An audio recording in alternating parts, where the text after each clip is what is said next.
हरियाली अमावस्या आने वाली है और अगर आप अपने पुरखों से आशीर्वाद पाना चाहते हैं तो ध्यान से सुनिए।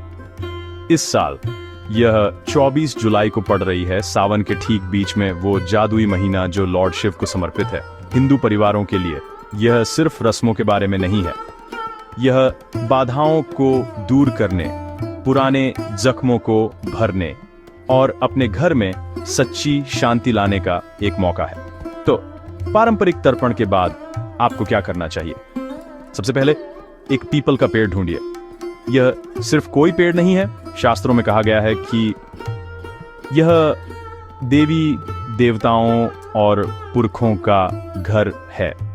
अपनी सुबह की स्नान के बाद पीपल को पानी चढ़ाइए, अगर गंगा जल हो तो सबसे अच्छा है। इसके चारों ओर घूमिए कृतज्ञता महसूस करते हुए। शाम को पेड़ के नीचे सरसों या काले तिल के तेल का एक दिया जलाइए और जब लौ टिमटिमाए तो पितृ चालीसा या पितृदोष निवारण स्तोत्र का पाठ कीजिए। मेरा विश्वास कीजिए, ये छोटे छोटे काम पारिवारिक सद्भाव में बड़े बदलाव ला सकते हैं। और गहराई में जाना चाहते हैं, लॉर्ड शिव का अभिषेक कीजिए। शिवलिंग पर गंगा जल में बेलपत्र और पीपल के पत्तों का मिश्रण चढ़ाइए।